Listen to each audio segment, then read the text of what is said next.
Mu Rwanda kandi urugereko rwihariye rw'urukiko rukuru ruburanisha ibyaha mpuzamahanga n'ibyambukiranya imipaka rwaraye rukomeje kuburanisha urubanza rurerwamo bwana Paul Rusesabagina.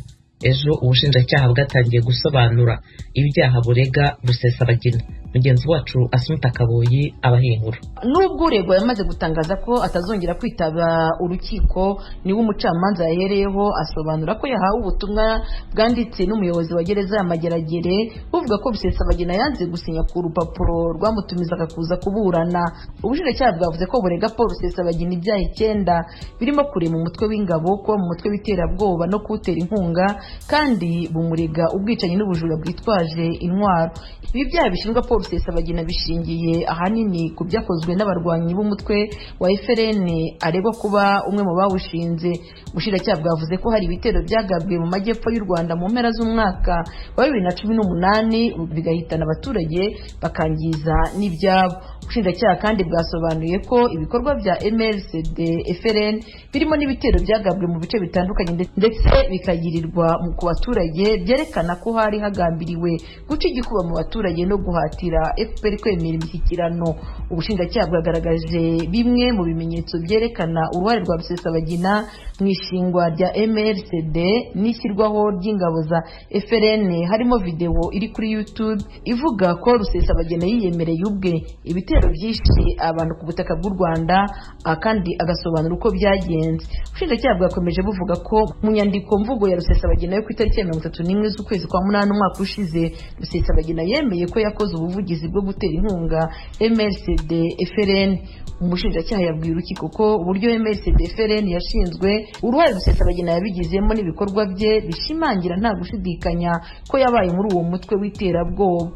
Mu gihe cy'amasaha menshi ubushinjacyaha bwanatinze kandi ku nkunga yo mu rwego rw'imari, bivuga ko uregwa yahaye umutwe wa gisirikare wa FRN wari ushingiye ku muzamashyaka ya MLCD yarabereye umuyobozi.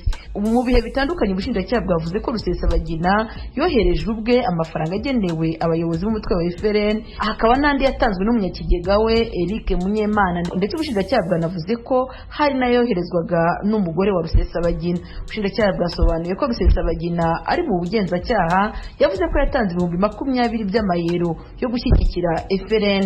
Yanavuze kandi ko ngo hari hamaze gukusanya 300,000 by'amadolari, ariko akaba atazi umubare wayohererezwaga FRN ngo kuko yose ntiyanyuraga mu bashinzwe imari cyangwa muri perezidansi.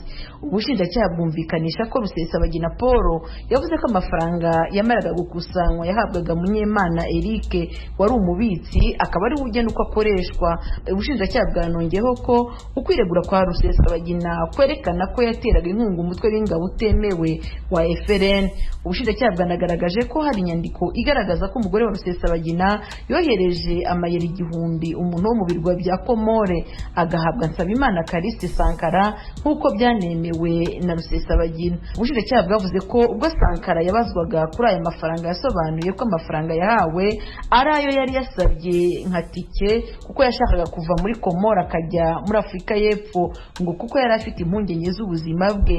Ubushinjacyaha bwavuze ko iki gikorwa ari cyo gutera inkunga imitwe y'iterabwoba ariko bikanyuzwa ku bandi bantu. Ubushinjacyaha bwasobanuye ko mu byo babajije Nsabimana Kariste Sankara ubwo yabazwaga mu kwezi kwa 8 umwaka ushize, yavuze ko Rusesabagina yahaye amabwiriza Munyemana Eric ngo yoherereza amadolari 15,000 umucuruzi Isa utavuzwe irindi zina rye uri Bujumbura yagombaga kugurwamo ibikoresho by'intambara.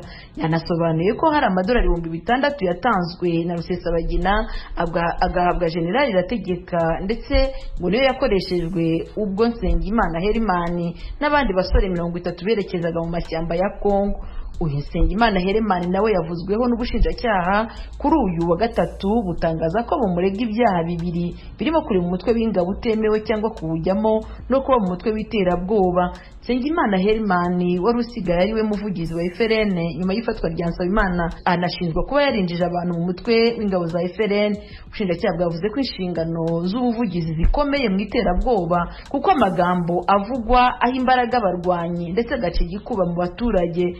umushinjacyaha yanavuze ko mu bindi bimenyetso bishingirwaho ari ibiganiro byanyuze ku maradiyo mpuzamahanga ndetse n'amaradiyo akorera kuri murandasi.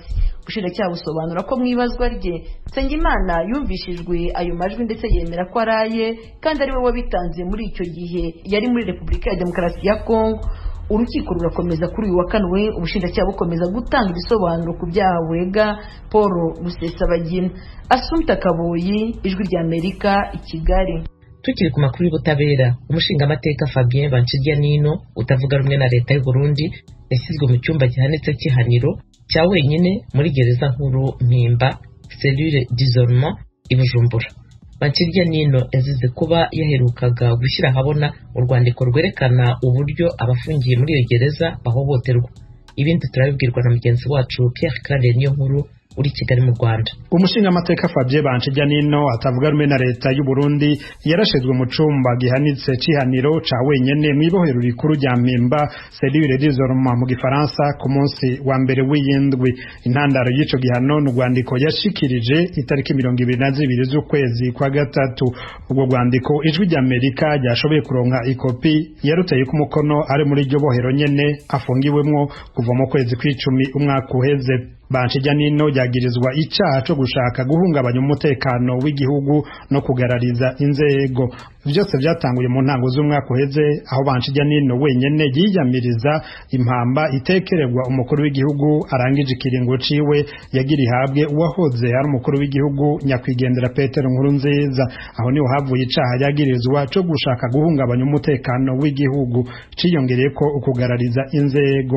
Muri urwo rwandiko rwiwe Banshiryanino yatabarije bagenzi we bafunganywe ko babayeho nabi, badafungurirwa, bahohoterwa, abakwa amafaranga azwi n'ubuyobozi bw'ibohero, abamadose yabo atigera aburanishwa n'ibindi. Banshiryanino yahaye ubwo rwandiko ubutwara ibohero rikuru rya Mpimba, ubushikiranganje bw'ubutungane n'umugwi w'igihugu urabagateka kazina muntu CNIDH.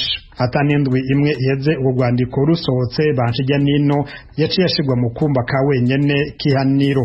Ijwi ry'Amerika ryashatse kumenya byinshi kuri iyo ngingo maze duhamagara ubutwara ibohero rikuru rya Mpimba biva hagumye Defense ariko ntiyashoboye kwitaba telefone yiwe ngendanwa. Iyo twitaba twari kumubaza ingene uwo munyororo amerewe, amategeko yarenze n'ikiringa zomara muri ako kumba ka wenyene. Ico bikoze umwunganira mu by'amategeko Maître Nkeringanje Christophe yemeye ko uwo buranira yamubwiye ko yashizwe mu kumba ka wenyene.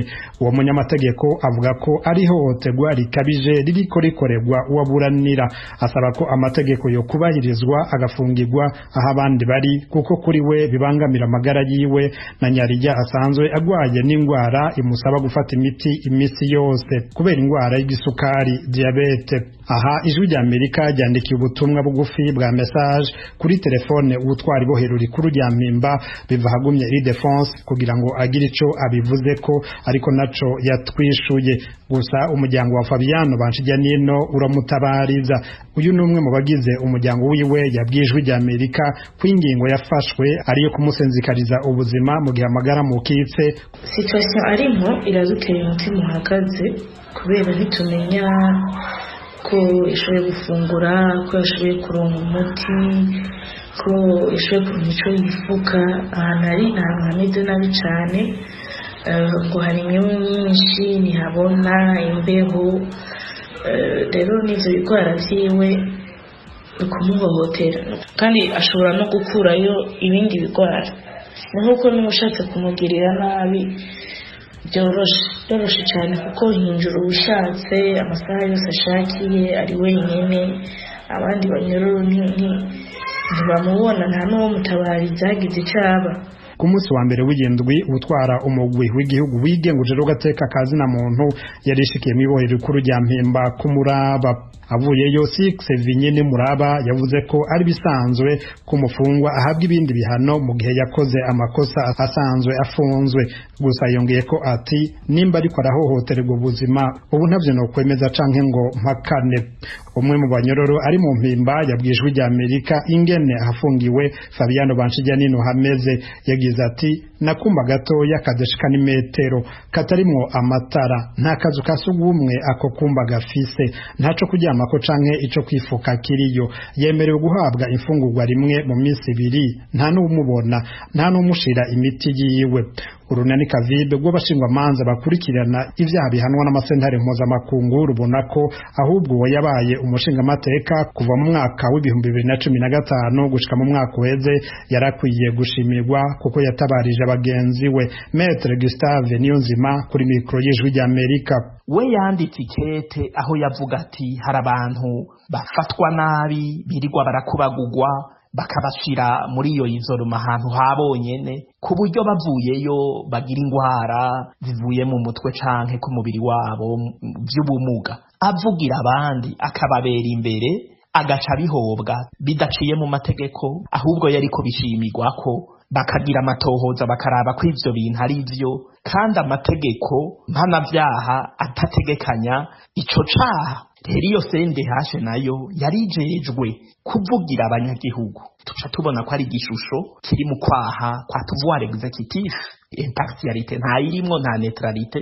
N'urunani mpuzamakungu rurwanya ihohoterwa OMCT, Organisation Mondiale contre la Torture, rufite icicaro i Geneve mu Busuwise, rubona ko umugwi w'igihugu ujejwe agateka kazina muntu CNIDH wirengagije gukingira uwo agateka kiwe kariko karahohoterwa. Umushingamateka yigenga Fabiano Banshijyanino aturuka mu ntara ya Bubanza azwi nk'utarya umunwa mu gushikiriza ijagona, yakatiwe gufungwa imyaka 2 n'amezi 2. Nkuru Kigali kubwijwe ry'Amerika. Perezida w'u Burundi Evariste Ndayishimiye hakuvutse mu ruzinduko mu gihugu cya Repubulika ya Centrafrica aho yitabiriye ibirori byo kurahira kwa mugenzi we Perezida Archange Touadera, akanabonana n'abarundi baba muri icyo gihugu. Bamwe mu bitabiriye uwo mubonano bawakiriye bate?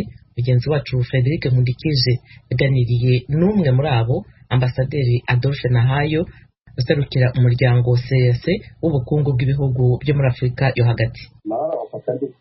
Kwifatanya na leta yo ngaha kumutegera ikibuga cy'indege, barabona ko umukuru w'igihugu, umushikiranganji wa mbere, umukuru w'inama nshingamateka eka n'abandi bakuru bari bahari, abanyagihugu baranezerewe no kubona umukuru w'Uburundi ari kubashyigikira muri ibyo birori, na cyane cyane ko ata benshi babonetse. Niyo umukuru w'igihugu nyine yaje kuri ibyo birori, urumva rero baramufashe neza cyane. Hanyuma ejo naho mu birori baramutumiye, yinjiriye rimwe n'umukuru w'igihugu nyine yaje gushyigikira, abandi bose binjiye. Hanyuma ni nawe yamukeje imbere y'abandi.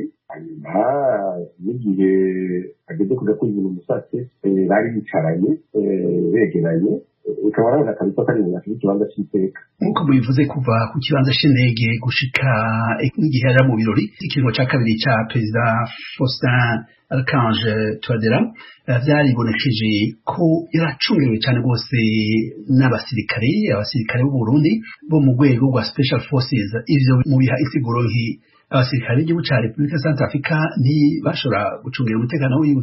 Oya, ahubwo uravye sinzi ko waravye neza n'umukuru w'igihugu ngaha nyene Touadera funzwe n'abasoda b'abanyarwanda bari muri MINUSCA, arafise bakeyi biwe mugabo abona ko bakora akazi kabisa n'abanyarwanda bari muri MINUSCA n'abarusiya. Sinzi ko wumvise ko hariho abarusiya basigaye baje gufasha ngaha mu by'umutekano. Urumva rero kubera ivyo babona ko abasirikare bo ngaha doko badashira urwego nk'abarundi, we nyene yari yasavye ko niyaza ari abarundi bomucunga, kandi batangaye kuko n'umukuru w'abasoda ngaha muri MINUSCA uryo bita Commandant de la Force ashozwe n'abarundi. Urumva abarundi kurabita agateka. Inyuma y'ivyo birori Perezida yarabonanye n'abarundi batari bake bari mu gihugu ca Repubulika ya Centrafrica. Urashaka kutubwira ukuntu umubonano n'abarundi wagenze? Tubazi ko mwagize uruhara rukomeye muri uyu mubonano. Wagenze neza cyane uko gusa ikona ino n'ahandi hariho gukubureshe kubera indwara ya COVID.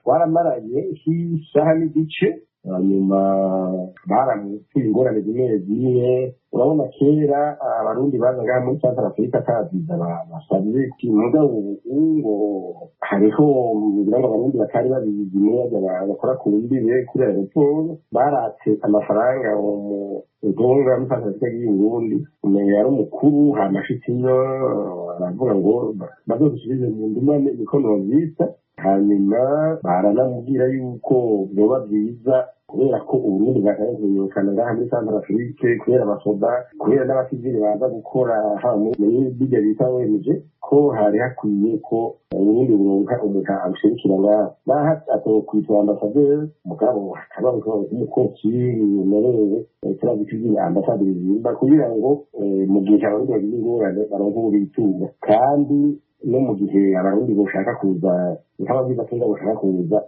bakaza biboroheye ikindi baramutukirije yuko iyo bagiye mu ikonji bavuye ino bipimishije bakabona ko batagwaye covid ariko bashyize mu Burundi bakabagirira confinement ndende birabagora kuko usanga bafite nk'iminsi 14 y'ikonji bibiri bagaca babwira ko bagumamwo mu mahoteli cyangwa imibira iminsi 10 ugasanga biragoranye icyanyuma bamusabye ko kubera ko bashobora bakora neza yosaba ibibanza bikwiye muri Nashville ko n'ibindi bintu bigenda mu kanya gatoyi ambasaderi abanashaka ndabasabe mu tubwire nuko byari kimubonano yagize n'inteko z'abarundi ziri muri ico gihugu gucungira umutekano murashaka kuducira ku mayange ikiyago cageze gute babona ni umunsi mu gitondo kuko ejo yari mu birori hamayakira abarundi b'abasivile yashinga zinditse aza kubaraba ahantu hitwa Kibiti ko niho bafite icumbi ikiganiro cageze neza kuko urabona nk'uko narimeze kubivuga abakozi b'abarundi bakora neza cane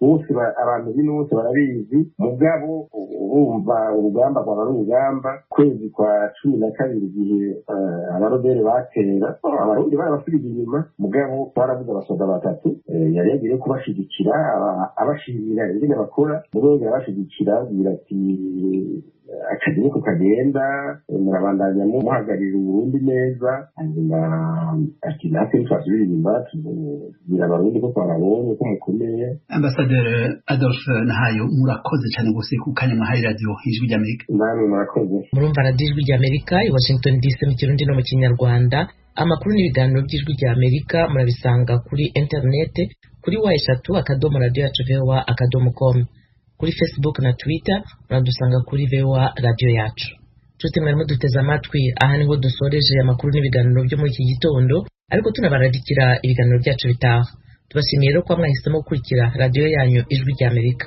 bakoze kandi bagenzi banjye bose bagize uruhare muri ibiganiro byari bihagarariwe na Etienne Karekezi Fasil Gebehu nibo bashyize hamwe amajwi kuri mikoro mwari kumwe nanjye Eugenia Mukankusi